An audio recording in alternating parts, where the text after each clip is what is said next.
Maybe you were laid off again. Maybe you're watching AI eat into your industry. Or you're just done with a paycheck.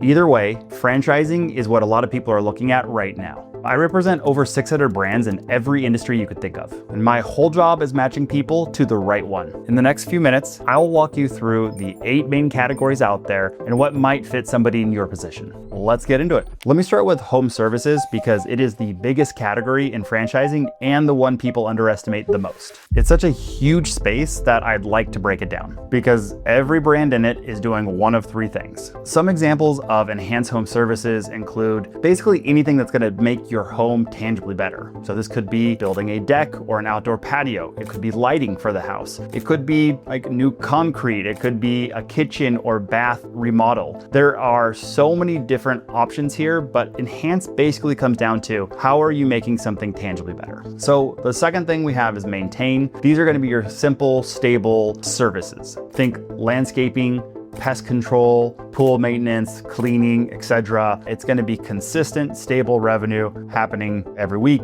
every month, or every quarter. The third category is repair, and this is pretty straightforward. Something's broken, it's got to get fixed. This could be HVAC, somebody coming out to take care of your heat pump or your air conditioning. It could be something as simple as restoration. There's flood damage, fire damage, etc., and somebody comes out to actually restore that. Well, plumbing is a great example here. People often wonder, do I have to be certified, licensed, trained to do these things? Like, do I have to have a certification or license to be a plumber? The answer is a resounding no. You do not have to. This is really key. There are some states that have some unique regulations, but almost always you are actually going to be hiring somebody who is licensed and plugging them in to your system. There are some franchises in this category that do require you to work full-time in it. There are also some that allow you to be passive or semi-absentee, where you are hiring a manager who is going to be running the shifts, doing the scheduling, managing maybe a fleet of trucks, whatever it may be. Your main job is going to be managing the manager. There is literally a home service for everything. If you've ever had somebody come out to your house and do something at your house, there is going to be a franchise for whatever they did. Number 2, restaurants and food. This is what almost everybody defaults to when they hear the word franchise, even though it's just one slice of the market. QSR restaurants are great if you want a very solid playbook, but don't want to have any control over the business itself. So if you think about a McDonald's, for example, they are locally owned. The owners locally do need to recruit and hire people, but the brand is well defined and there is no real room to be entrepreneurial within that system. You follow like the exact recipes they have. You have the exact branding given to you by corporate and headquarters,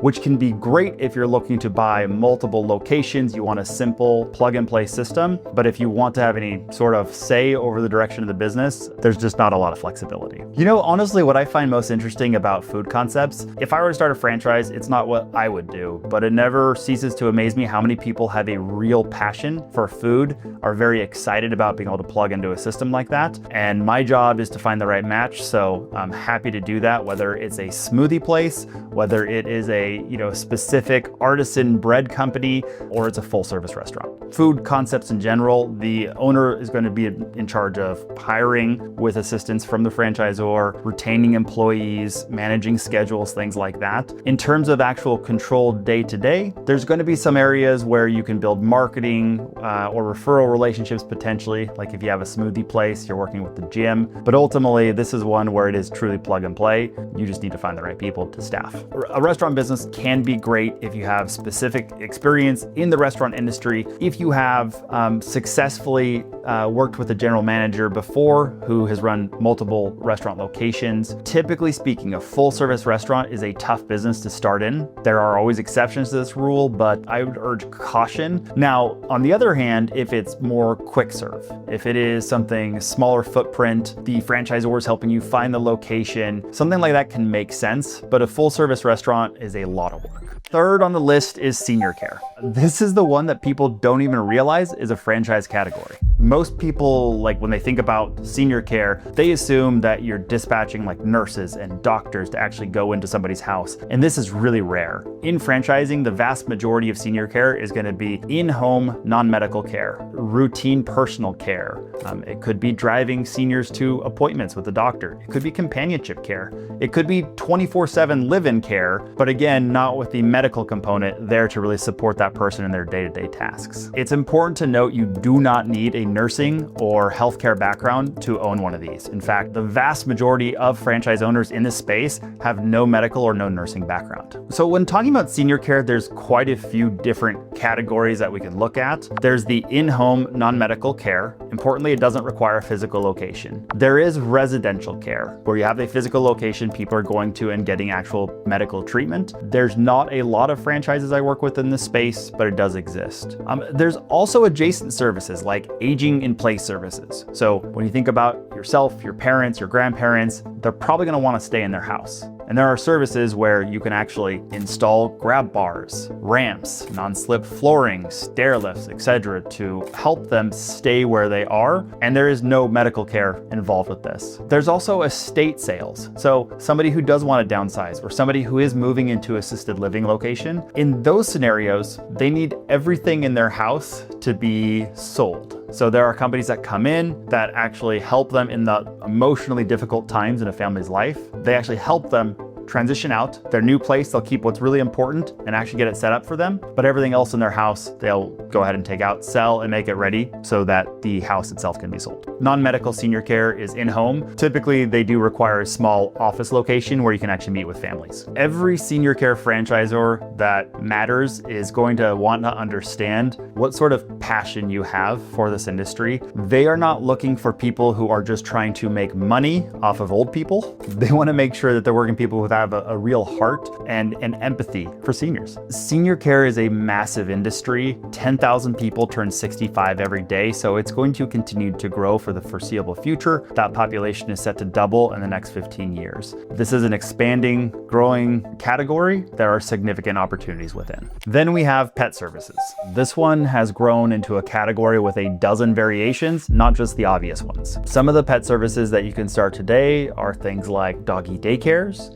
These typically are going to have a larger build out, be a little more expensive to get up and running, but the reality is people love their dogs and are willing to pay for it. There's mobile grooming. This is, again, a growing industry. San Francisco, which right now has more dogs than children, that seems to be a trend across the United States. There is pet training. Dog training specifically is of interest. There are some where you're training the dog. There are other franchises where you're training the people how to train their dog. There's even niches that people haven't thought of, like pet cremation, which can sound, a little dark, but the reality is you have a pet. If anyone you know has had a pet, there is a point at the end of their life where you need to say goodbye, and having somebody who's caring, who can verify that the ashes you receive are real, it matters a lot to people. Always new ones coming out in this category too. So as simple as like retail dog washing. You do not need pet industry experience to run any of these. The reality is that the franchisor's job is to train you on how to implement a playbook locally. You're going to be hiring people who have that experience. They do love having pet lovers, to be fair, but sometimes people who are pet lovers love pets, but maybe don't love the humans that they're going to have to deal with in the business, which is why this could be a great business for anybody. So many of these businesses are built to be run passively or semi-absentee. Now, granted, every business out there, every franchise I know of loves having owner-operators, but things like mobile grooming don't necessarily require it. There are also options in here like the pet cremation typically would require somebody to be actively involved in that business and the owner-operator. Many of the dog training concepts are home-based, as are mobile grooming, whereas when you're looking at a doggy daycare, it is not going to be home-based. You are going to have a physical location. The same is true with pet cremation franchises. They definitely require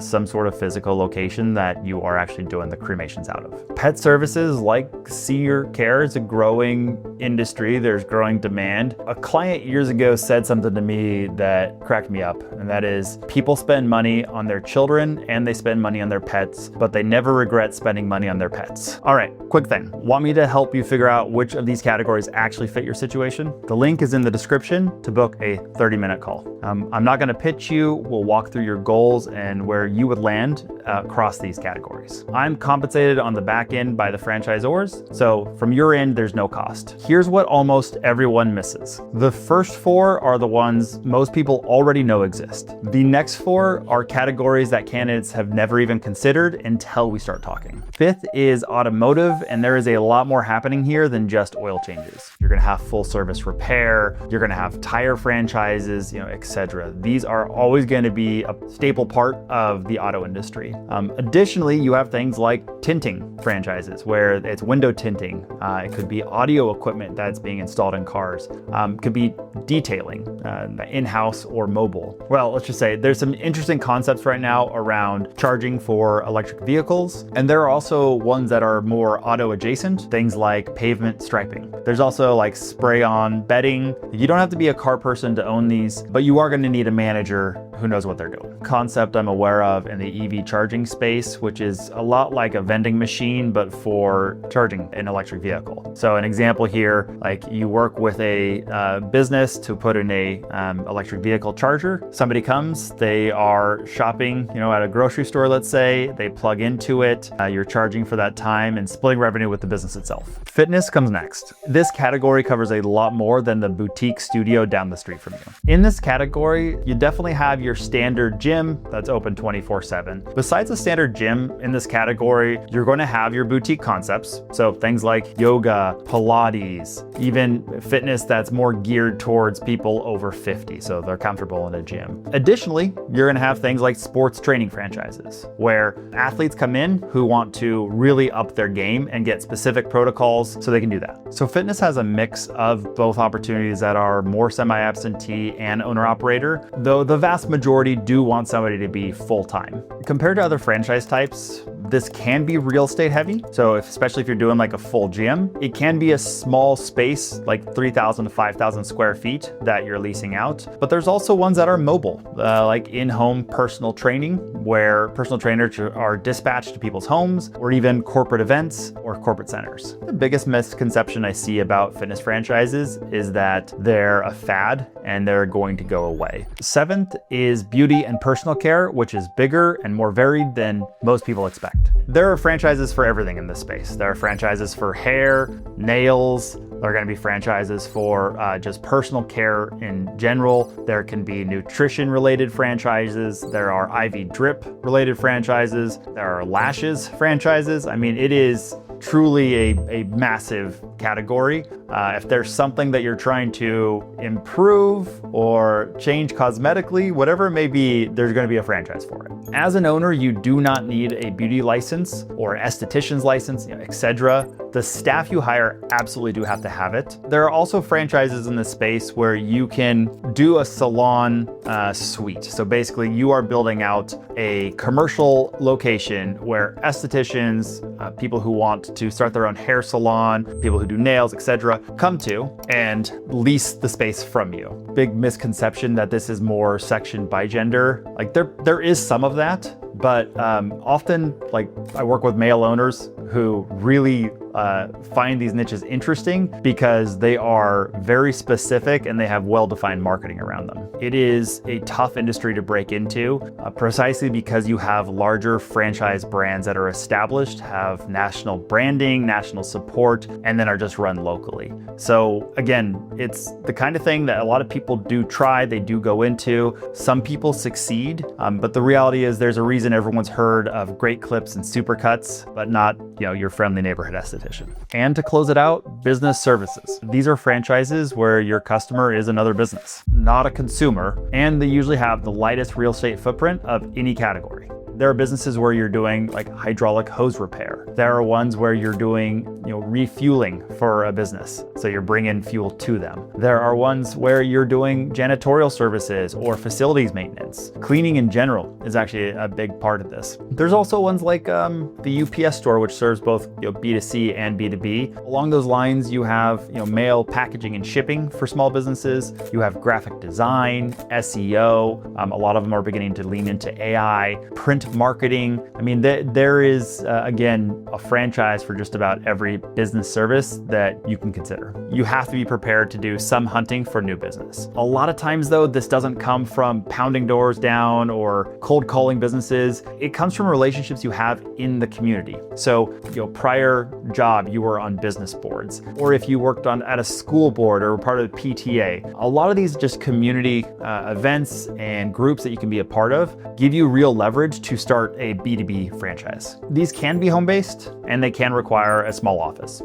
It really just depends on whether or not you need to meet your clients in person and have them come visit you. So for example, if you're doing a mail and packaging franchise, you definitely want to have a location that they're coming to. The reality is that there's both. There's both home-based and ones that require an office. The way I've always looked at B2B versus B2C franchises and who's right for them is it's less about the business itself. The typical person I work with who looks at the business-to-business model as opposed to a business-to-consumer model usually is somebody who has worked in business-to-business in the past. There are exceptions to the rule. How you're getting in front of your customer than it is what's the ideal candidate for one of these. If they're comfortable like doing a little more hunting for business, B2B franchises could be a really solid fit. Most of the people that are looking at B2B franchises have like no experience at all in that B2B franchise. Sometimes they do, but usually it's more of like an adjacent industry that they've been a part of. So like they're looking at a construction related business. Maybe they're in a line of work that works with a lot of people in construction. So it's an easy